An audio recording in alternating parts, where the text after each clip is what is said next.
Finance స్టూడియోకి. అది కూడా పెట్టింది ఈ సుప్రియ వల్లే అప్పట్లో. సుప్రియ కాదు, ఈ కుర్రాళ్ళకి ఇది చేశారు వాళ్ళు, వీళ్ళకి అప్పచెప్పేశారు స్టూడియో ఆయన. అదే చెప్పాడు ఆయన, నేను ఇప్పుడు స్టూడియోలో చూడలేదు, పిల్లలకి అప్పచెప్పేశాను, ఇప్పుడు నేను చెప్పాను అనుకోండి ఒకప్పుడు కాదన్నారనుకో నా ఈగో హర్ట్ అవుతుంది, అందుకని దీంట్లో నన్ను ఇన్వాల్వ్ చేయొద్దు అని చెప్పాడు ఆయన. అదేంటి, నేను ఇంతకాలం నుంచి నేను ఆ స్టూడియో కోసం రాత్రి మగళ్ళు కష్టపడి మెడ్రాస్లో తీయాల్సిన సినిమాలు కూడా ఇక్కడ తీసుకొచ్చి నేను చేశాను కదా, ఆ మాత్రం ఒక ఆఫ్టర్ ఆల్ ఒక ₹1,50,000 కోసం ఎంతో కొంత కోసం నన్ను నమ్మరా, నేనేమన్నా వెళ్ళిపోయేవాడినే, నేను పారిపోయేవాడిని కాదు కదా అని ఈయన ఫీలింగ్. ఈయన కరెక్టే, ఆయన కరెక్టే. అదే నా గురించి వాళ్ళకి తెలియందా, ఈయన పాయింట్ ఆఫ్ వ్యూ ఈయన కరెక్ట్, ఆయన పాయింట్ ఆఫ్ వ్యూ ఆయన కరెక్ట్. గొప్పకుని ఏదన్నా మీరు తెలియదు, మీరు ఊరుకోండి నాన్న అన్న అనుకోండి, వాళ్ళు పిల్లలు హర్ట్ అవుతాడుగా ఈయన, మళ్ళీ ఆయనకి ఇది పోతుందిగా, ఆయనకి పోతుందిగా ఆయన గౌరవం. అందుకే ఈ చిన్న ఇది ఇప్పుడు ప్రేమనగర్ సినిమా చూశారు కదా మీరు, అవును, ఎందుకు చేసేవి ఈ పని, అదొక్కటే టర్నింగ్ పాయింట్ సినిమాకి, అంతే. అది లేకపోతే కథ లేదుగా, అంతేగా, దాంతో అయిపోయింది కథ. ఇట్లాంటిదే ఇది ఈ కథ.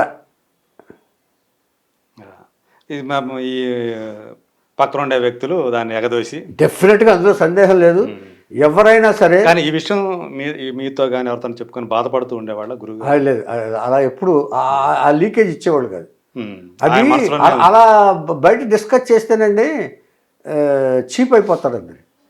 అంటే డిస్కస్ చేయడం కాదు, ఆయన తప్పు మోపడం కాదు.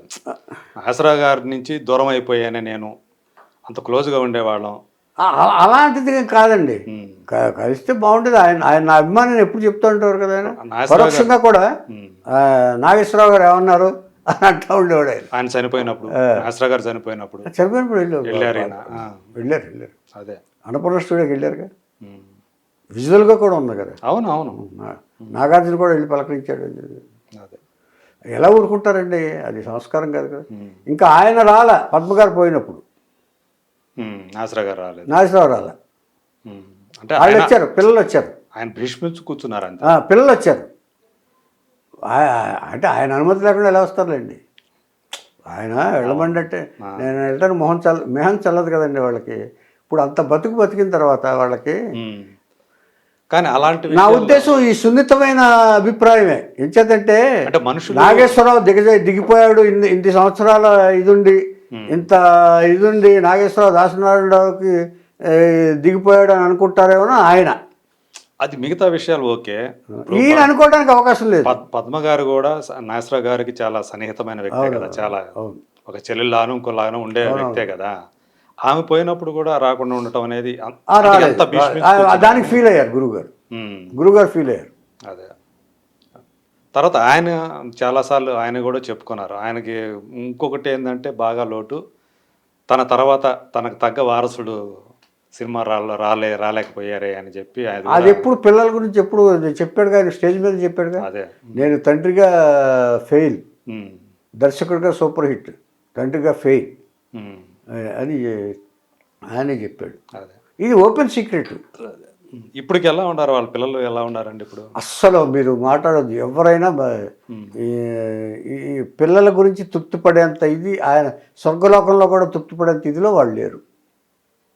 ఒక మాటలో చెప్పాలంటే ఎందుకంటేనండి వాళ్ళకు వాళ్ళు తెలుసుకోవాలి. ఎందుకంటేనండి ఇప్పుడు తండ్రి గౌరవాన్ని నిలబెట్టేది ఎవరు, పిల్లలే కదండి.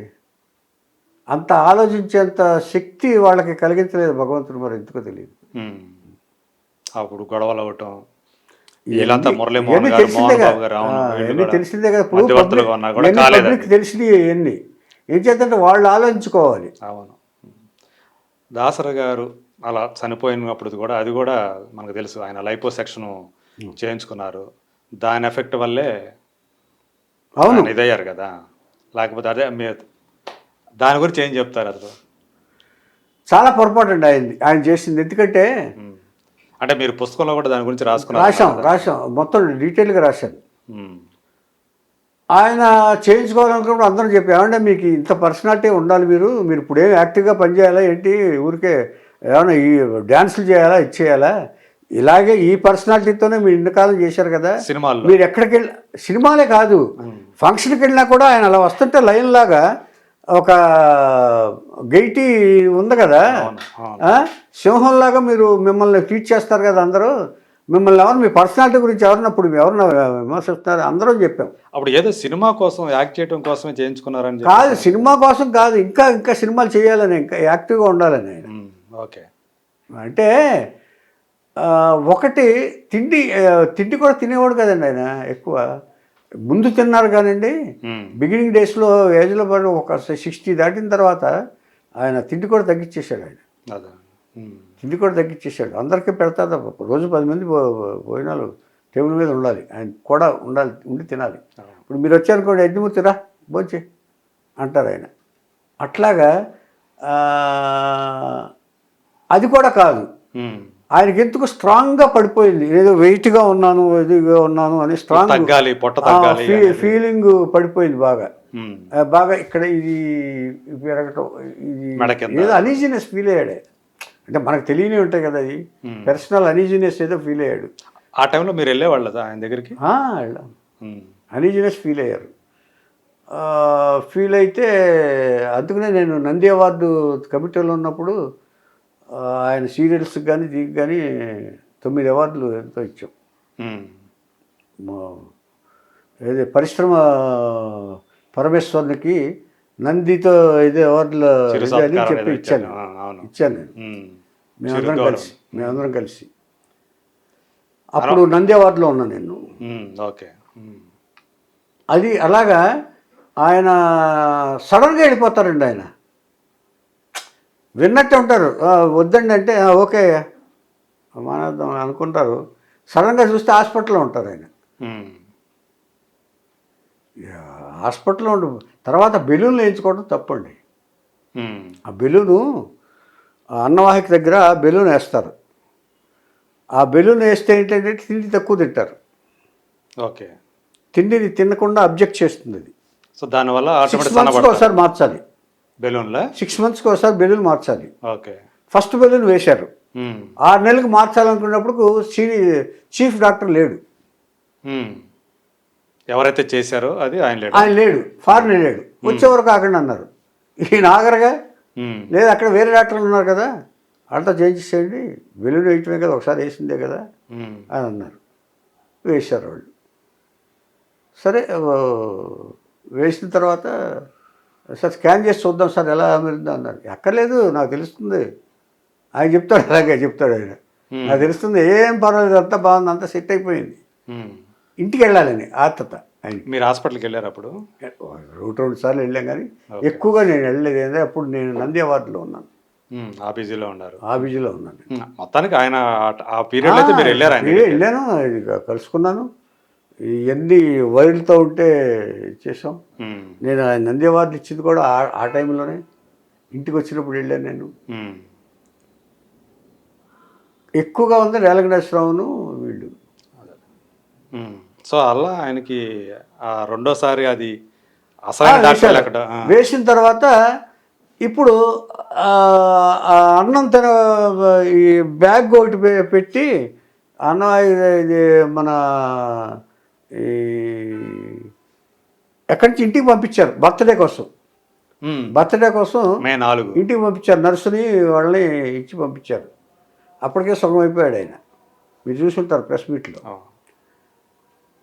వస్తానని అన్నారు. ఇప్పుడు ఏంటంటే అన్నం తినడానికి లేదు, ఇప్పుడు నోటితో తింటారు ఇప్పుడు. అంటే పేరెంటియల్ ఈ ఫుడ్ ఇదని చెప్పి అంటుంటుంది. అంటే నోటితో ట్యూబ్ ద్వారా లోపల లిక్విడ్ వెళ్తుంది, అంతే తప్ప అన్నం తినడానికి లేదు. అది అయిన తర్వాత ఆయనకి అన్నం తినాలని ఉంటుంది. అందరికి భోజనాలు ఎదురుగుండా భోజనాలు పెట్టారు. మరి ఆయన కొంచెం తిండి ప్రియుడే గురువుగారు ఇష్టంగా తింటారు ఏదైనా సరే. అలాంటప్పుడు వెళ్ళిన తర్వాత సరే వెళ్ళి చూసేటప్పటికి, ఓపెన్ చేసేటప్పటికి షాక్ వీళ్ళు డాక్టర్లు. బెలూను బ్లాస్ట్ అయింది, చిల్లు పడింది. అవునా? చిల్లు పడి ఇన్ఫెక్షన్ అయిపోయింది. అప్పటికే ఈ షుగర్ కదా, ఈ కిడ్నీలు పాడైపోయినాయి, ఏం తెలియలే. తెలియకుండానే అలా గడిపేశారు అంత టైం అంతా ఇక్కడికి వచ్చి 4 రోజులు గ్యాప్ వచ్చేసింది కదా, ఓకే. వచ్చేసి తెలియకుండా గడిపేసి ఇన్ఫెక్షన్ వచ్చింది. ఇక ఆ తర్వాత ఏదో కట్ చేశారో వాళ్ళు చేశారు. మొత్తం అన్నవాహిని కట్ చేశారు, బాగు చేసింది అనుకుంటే ఇంకో పార్ట్ పోయింది. అంటే ఇన్ఫెక్షన్ అనేది ఒక చోట పాకిపోయింది, మొత్తం బాడీ అంతా పాకిపోయింది. బాడీ పాకిపోయేటప్పటికి ఇక అక్కడి నుంచి సడన్ హార్ట్ అటాక్ వచ్చింది. ఈ కోసిన తర్వాత అది ఉంచేశారు అలాగ. కోసిన తర్వాత అది ఒకరోజు అలా ఉండేటప్పటికి ఈ పొట్ట అతుకులు రాలా, దగ్గరికి చేరలా అంటే బిగుసుకుపోయింది బాగా. అంటే అప్పుడు నేను రాశాను, ఒక పుస్తకంలో కూడా రాశాను, నేను రీసెర్చ్కి వాడుకుంటున్నారు ఆయన బాడీని అన్నట్టు అనిపించింది. ఒక ల్యాబొరేటరీ రీసెర్చ్ బాడీ తీసుకెళ్తారు చూసారా, అలా వాడుకుంటున్నారు అనిపించింది. మొత్తం ఓపెన్ చేసి అలా ఉంది. ఆ తర్వాత ఇక వెంటిలేటర్ పెట్టారు, అది పెట్టారు, ఏమి ప్రయోజనం లేదు, అయిపోయేటప్పటికి అక్కడి నుంచి వాళ్ళు డిక్లేర్ చేస్తామని ఫ్యామిలీ మెంబర్స్ని అడిగారు. అప్పుడు అక్కడి నుంచి వాళ్ళు చేయమనేటప్పటికి అక్కడి నుంచి ఇది కుట్టడానికి రాదే, బయటకు పంపించాలి బాడీని. అట్లా ఓపెన్గా ఉంది అప్పుడు ఏం చేశారంటే చాలా టైం తీసుకున్నారు. అప్పుడు ఇలా పుట్టేసి ఒక చొక్కా వేసేసి బాగా దగ్గరగా బలవంతంగా చేసి దూరం నుంచి కుట్లేసి పైన చొక్కా వేసి పంపించేశారు. మధ్య గ్యాప్ అయితే ఉంది, పైన చొక్కా వేసారు. ఇంతకంటే దారుణమైన చావు ఎవరికి వస్తుందా? అంచేత గురువు గారిని ఆ స్థితిలో చూడటం అనేదంత ఇది అంటే కోరి తెచ్చుకున్న ఆయన ఎవరు వెళ్ళమన్నారు అందుకని ఏదో ఎందుకో తాపత్రయపడ్డారు, తగ్గాలి మనిషి, మనం తగ్గాలి అనేది ఎందుకో ఇంకా పని చేయాలి. అది తగ్గితే బరువు ఆయన వర్కహాలిక్. అవును, అందులో గ్రహించాల్సింది ఏంటంటే మనం ఇంకా పని చేయాలి, నేను చివరిదాకా పని చేయాలి. ఆయన అంతే కదా, లాస్ట్ ఎర్ర బస్సు వరకు పని చేస్తూనే పోయాడు కదా. అవును, అంచేత ఆ థింకింగ్ అనేది ఎవరికైనా ఉంటుందా ఇవాళ? అంత సంపాదించిన తర్వాత హ్యాపీగా కూర్చోవచ్చు కదా. అవును, పైగా ఇండస్ట్రీలో ఎవరికి ఏ కష్టం వచ్చి అది ఆయనకే అది కష్టం. అంచేత అందరూ వాడుకున్న వాళ్ళు ఎవ్వరు కూడా పెర్ఫెక్ట్. ఆయన పోయిన రోజు తప్ప ఆ తర్వాత ఎవ్వరూ పట్టించుకోవాలి, ఊరికే కబుర్లు చెప్తారు. అదే రాశాను నేను. అంటే ఆయన వల్ల లబ్ధి పొందిన వాళ్ళు కానీ ఫైనల్ రైట్స్కే రాలేదు చాలామంది. ఉన్నప్పుడు మాత్రం ఉపన్యాసాలు చెప్తారు. కానీ ఏమైనా ఒక ఇండస్ట్రీ మొత్తానికి పెద్ద దిక్కు అనేది కాదండి, ఒక వెలుగు. ఒకటి ఎవరైనా ఇప్పుడు అంబానీ ఉన్నాడంటే ఒక ఆయిల్ సామ్రాజ్యం, లేకపోతే ఇంకోటో వ్యాపార సామ్రాజ్యంలో ఆయన ఒకటి. ఏమండి, తర్వాత ఇక ఓబ్రాయ్ ఉన్నాడంటే హోటల్స్, లేకపోతే ఇది అనుకుంటాం. ఈయన ఒకటి కాదు, ఎక్కడ బాగా డౌన్ ట్రాడని ఈయన అక్కడి నుంచి వచ్చి కేంద్ర మంత్రి దాకా ఎదిగాడంటే ఎన్ని ఒకటా రెండా? ఎలక్షన్స్తో నిమిత్తం లేకుండా న్యాయ నిర్ణేత పరిశ్రమలో. అవును, ఇవన్నీ ఎవరికి వస్తాయి? ఇంత ఇది ఎవరికైనా వస్తుందా? పోయి మేధావులు చాలామంది ఉన్నారు ఇండస్ట్రీలో, ఎవరికైనా వచ్చిందా ఇది? ఆయన ఎలా సాల్వ్ చేస్తారో, పరిశ్రమని ఎలా స్ట్రైకులు వచ్చినప్పుడు కానీ, వాళ్ళతో కార్మికులతో మాట్లాడినప్పుడు కానీ, కార్మికుల సమస్యలు వచ్చినప్పుడు కానీ డీల్ చేయటంలో. ఎందుకంటే సింగరేణి క్యాలరీస్లో వాళ్ళు జీతాలు పెంచమన్నారు. పెంచుతాం, మీరు మాకు ఇచ్చే గ్యారంటీ ఏంటని అడిగాడు ఈయన మినిస్టర్గా. వర్క్ ప్రొడక్షన్ ఎక్కువ పే చేస్తారా? అది అగ్రిమెంట్ చేశాడు ఈయన మినిస్టర్గా ఉండగా. ఓకే, పని మీరు పని చేయండి, మేము పెంచుతాం జీతాలు. అదొక పెద్ద ఇది. అంచేతంటే ఈయన మీద ఎలిగేషన్ వచ్చింది కాబట్టి అప్పుడు ఇవన్నీ బయటికి రాలేదు కానివ్వండి. నిజానికి ఆయన ఏం చేశాడు ఇవన్నీ కూడా రాలేదు కానివ్వండి. అంచేత ఆయన జీవితం నుంచి నేర్చుకోవాల్సింది చాలా ఉందండి. అదే నా పుస్తకం. ఓకే. ఆయన ఏ ఏ స్థితిని, ఏ సిచ్యువేషన్ ఎలా ఫేస్ చేశాడు, ఎలా డీల్ చేశాడు ఆయన. అంచేత ఆ పుస్తకం ఎక్కడ ఆవేశంగా ఉన్నాడు, ఎక్కడ ఓర్పుగా ఉన్నాడు ఆయన, ఎక్కడ తగ్గాడు, ఎక్కడ తగ్గాలో ఎక్కడ నగ్గుతాడో డైలాగు. అలాగా ఎక్కడ నెగ్గాలో అక్కడ నెగ్గాడు. అన్నీ నేర్చుకోవాలండి ఆయన దగ్గర నుంచి. ఆ పుస్తకం పేరు చెప్పండి సార్. దర్శక kesari Dasari, tag line of Tollywood తెస్తాను. గురువుగారి జీవితం, ఆయన ఎన్ని కష్టాలు పడ్డారు, ఎన్ని ఉడిదుడుకులను ఎదుర్కొన్నారు, ఆయన ఎదిరించి ఎన్నో సమస్యలను ఎదిరించి ఆయన ఎలా స్థితప్రజ్ఞుడయ్యారు అని చెప్పాలనే ఉద్దేశంతో దర్శక కేసరి దాసరి లైన్ ఆఫ్ టాలీవుడ్ అనే మకుటం పెట్టి నేను పుస్తకం రచించాను. అదే ఈ పుస్తకం. బాగుంది సార్. దర్శక కేసరి దాసరి లైన్ ఆఫ్ టాలీవుడ్. ఈ పుస్తకం చదివితే ఇది అందరి జీవితాలు, ఆయన జీవితం ఒక్కటే కాదు, ఈ ప్రతివాడి సమస్య, ప్రతివాడి జీవితం, సమస్యలను ఎలా ఎదుర్కోవాలి, సమస్య వచ్చినప్పుడు మెదడుతో ఎలా ఆలోచించాలి అని దారి చూపెట్టే పుస్తకం అని నా భావన. మీరు చదివితే మీరు ఒప్పుకుంటారని నేను అనుకుంటున్నాను. రచనకు సార్థకత చేకూరినట్టు. అవును. మీరు ఏ ఉద్దేశంతో అది అందరూ చదివితే చాలా మంది, నేను ఈ పుస్తకం అందరికీ చేర్చాలనే ఉద్దేశంతో రాసి నేనే స్వయంగా ప్రింట్ చేయించాను. కానీ ఎవరు తీసుకుంటారనుకున్నారో వాళ్ళు తీసుకోలేదు. దర్శక శాఖలో చాలామంది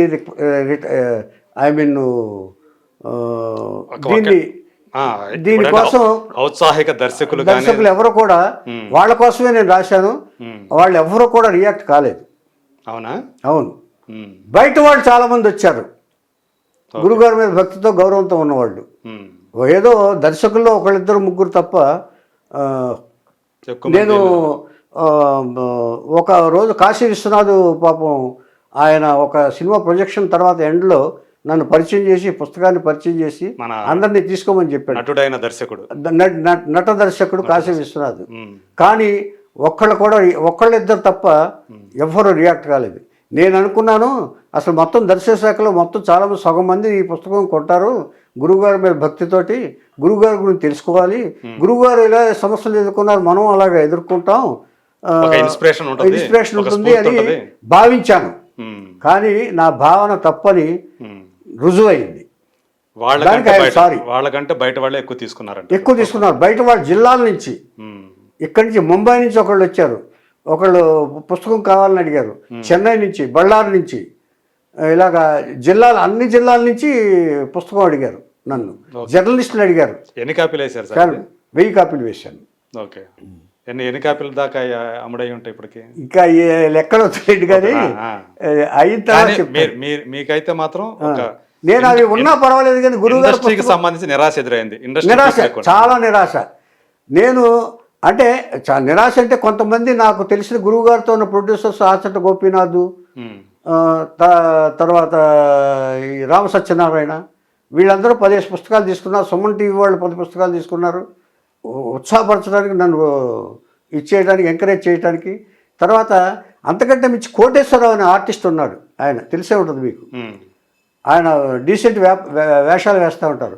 ఆయన 10 పుస్తకాలు తీసుకుని డైరెక్షన్ డిపార్ట్మెంట్కి పంచిపెట్టారట. ఓకే. అది గ్రేట్ థింగ్. ఆ అభిమానంతో, గురువుగారి అభిమానంతో. సో ఇలాంటి బయట వ్యక్తులు, సంబంధం లేని వ్యక్తులు వచ్చారు తప్ప దర్శక శాఖలో ఉన్నవాళ్ళు అంత రియాక్ట్ కాలేదు. అదే మీరు ఎవరైతే వస్తారని ఊహించి నేను ఇచ్చేయించాను, ఇంత శ్రమ పడ్డాను, అది నెరవేరలేదు. No doubt. Okay sir. అది దీనికి సంబంధించి దాసరి నారాయణరావు గారికి సంబంధించి పుస్తకానికి కావాల్సిన వాళ్ళు నన్ను సంప్రదించవచ్చు. 9848384469. Okay, thank you so much. తర్వాత నాకు ఒక సంబంధించి మీరు ఒక హీరోతో గొడవ పడ్డారని చెప్పేసి విన్నాను నేను. అవును, కృష్ణరాజు గారా? ఇంకో అయితే ఇద్దరితో, అయితే ఇంకో హీరో కూడా ఉన్నాడు. ఇంకో హీరో రామారావు గారితో పడ్డాను. ఎన్టీ రామారావుతో పడ్డాను. ఎప్పుడు పడ్డారు? బొబ్బులిపుల్ టైంలోనే. ఎట్లా జరిగింది అది ఆ గొడవ? ఎట్లా ఆయనతోటి ఏకంగా ఆయనతోనే ఎట్లా గొడవపడ్డారు? అంటే బొబ్బులిపులి రష్ వచ్చింది. దాని కెమెరామెన్ కేఎస్ మణి వచ్చినప్పుడు రష్ చూసిన తర్వాత ఆయన చాలామంది ఉన్నారు, ఒక కామెంట్ చేశారు ఆయన. అంటే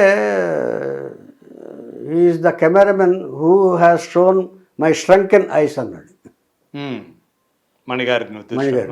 ఓకే. ఇప్పుడు ఏమన్నా ఉంటే మనం సారీ సార్, మీరు డైరెక్టర్ కదా, మీరు అలా అనుకుంటూ ఉంటే బాగుండేదేమో సార్ అన్నాను నేను. వెంటనే గురువుగారికి ఫోన్ చేశాడు ఆయన. The Harishchandra this commented me like this. ఆయన నన్నే అన్నాడు ఆయన ఏమన్నారంటే హరిశ్చంద్రరావు చెప్తే కరెక్టేనండి అన్నాడు ఆయన. అవునా? ఆ తర్వాత రామారావు గారి గొప్పతనం ఇంకోటి ఏంటంటే, ఆయన డబ్బింగ్ చెప్పడానికి వెళ్ళినప్పుడు సాధారణంగా ఆహ్వానించారు ఆయన. నా ఇన్ని అవన్నీ మనసులో పెట్టుకోకుండా. ఓకే, అంత ముందే జరిగింది అది. అది ఈ రాజకీయంలో కూడా ఆయన అంత స్థితప్రజ్ఞత ప్రదర్శించారు రామారావు గారు. తెలుసుకోవాల్సిన విషయం ఏంటంటే, ఆయన్ని ఎంత విమర్శించినా కూడానండి ఆయన ఎప్పుడు రియాక్ట్ కాలేదు. ఎంచేతంటే ఒక స్థానంలో